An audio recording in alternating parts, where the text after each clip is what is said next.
Est-ce qu'on a besoin de savoir d'où il vient pour pouvoir l'accueillir?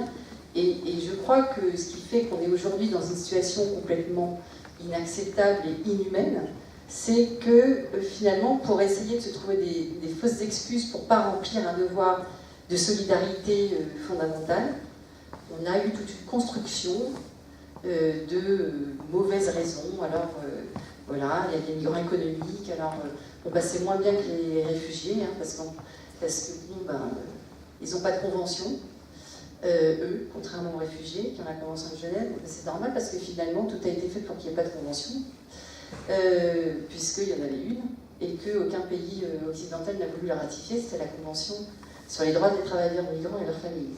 Et donc je trouve que voilà, c'est ça, ça nous resitue là-dedans, ce texte.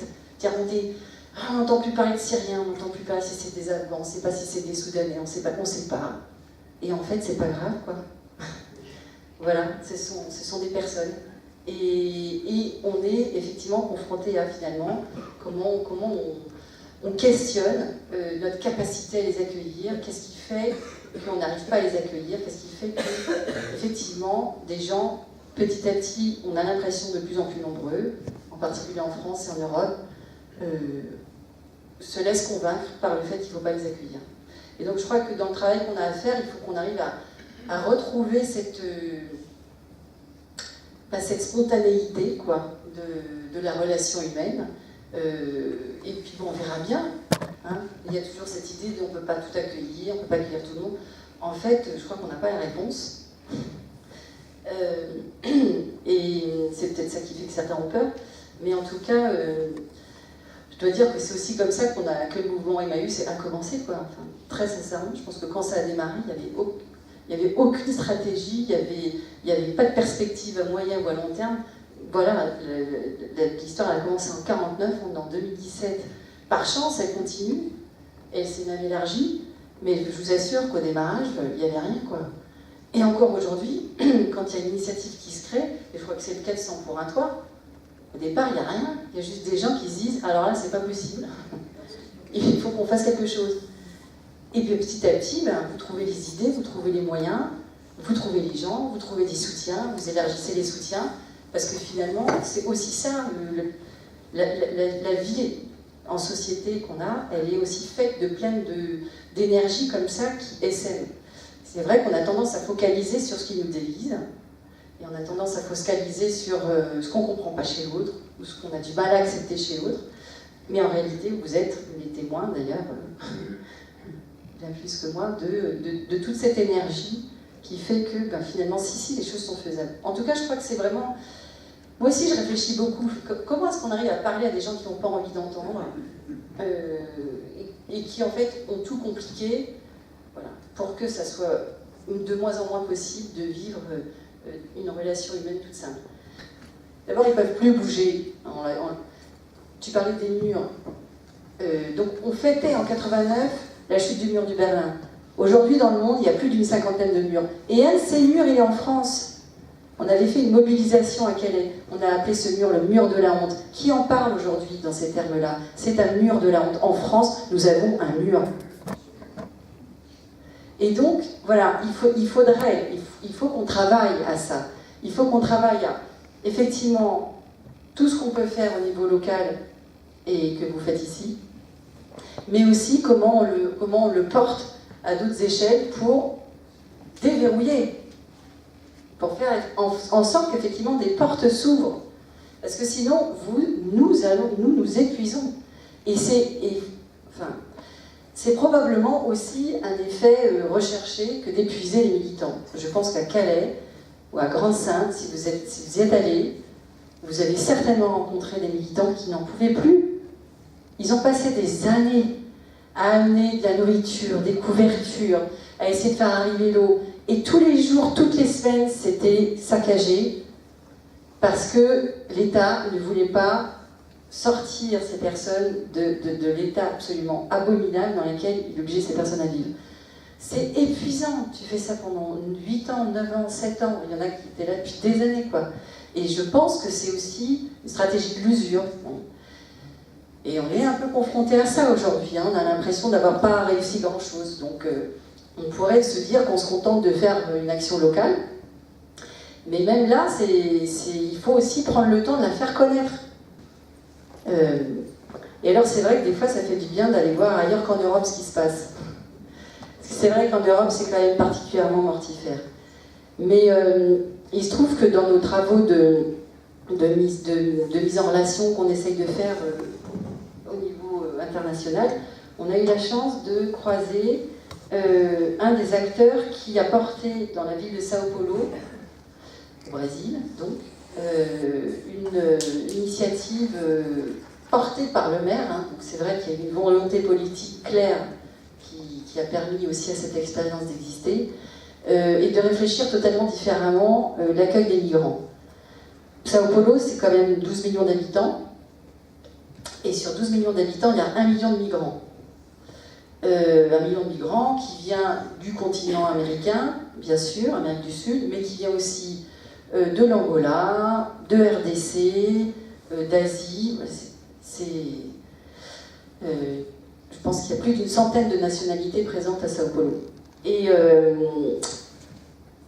quand il y a un maire qui a été élu il y a 5 ans, et qui a décidé de réfléchir, de mettre en place plutôt, il avait réfléchi, de mettre en place ce que vous avez dénommé pour votre soirée thématique, une politique alternative.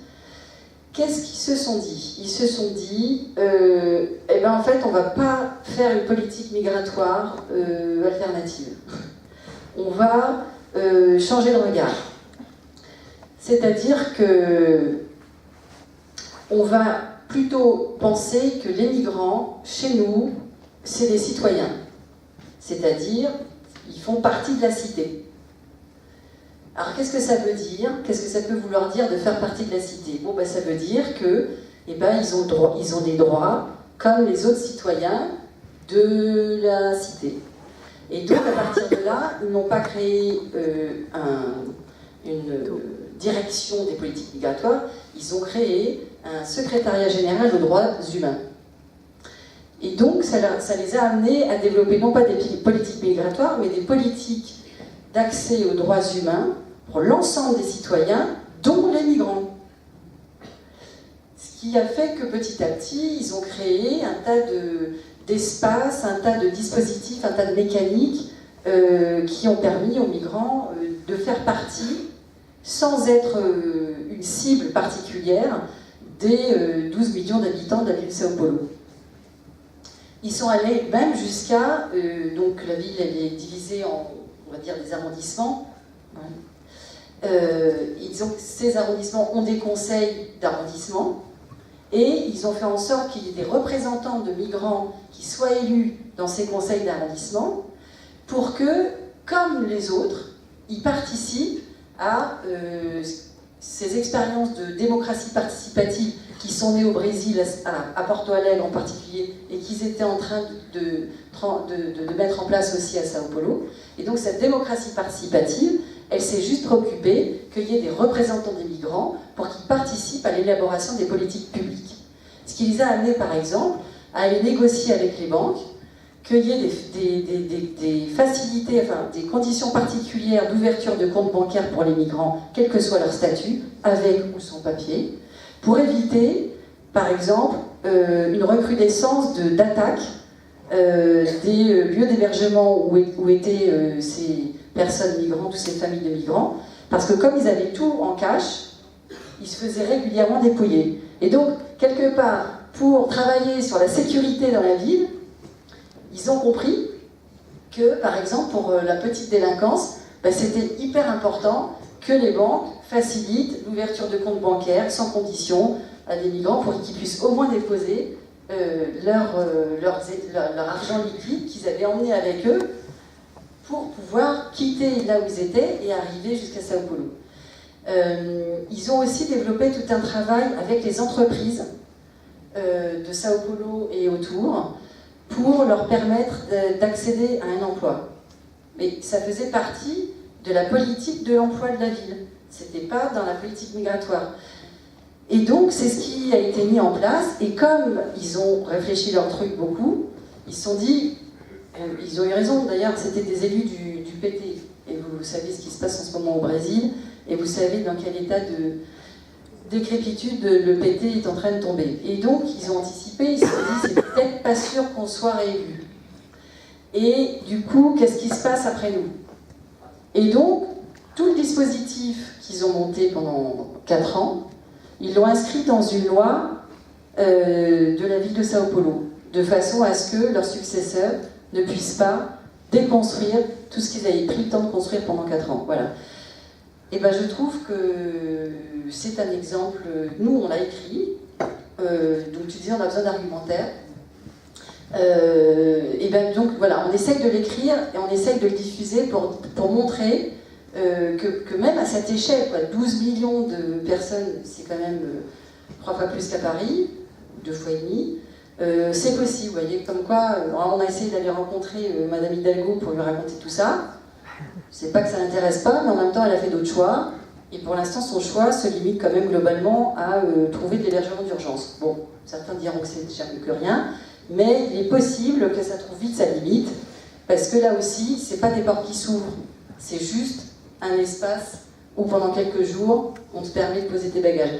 La question, elle va nous être posée dans les prochains mois avec les CAO. Voilà. Alors les CAO, c'est plutôt pas mal finalement. Hein.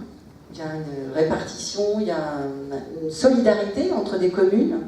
Ça, c'est quand même une belle initiative. On regrette finalement qu'il ait fallu attendre une situation tellement d'urgence pour en arriver à réfléchir à des dispositifs comme celui-là. La question qui vient être posée à nous et à vous, parce qu'il y en a ici, c'est qu'est-ce qui se passe après mai 2017 ? Et donc, là aussi, il va falloir être capable de, voilà, au-delà de nos actions quotidiennes sur le terrain, d'aller voir nos élus et de les interroger, de rendre publiques les réponses et de faire en sorte qu'on sorte ces personnes de situations extrêmement précaires. Bon voilà, donc c'est vrai que... Et puis leur raconter des belles histoires, leur raconter des histoires qui marchent, ça peut petit à petit faire réfléchir.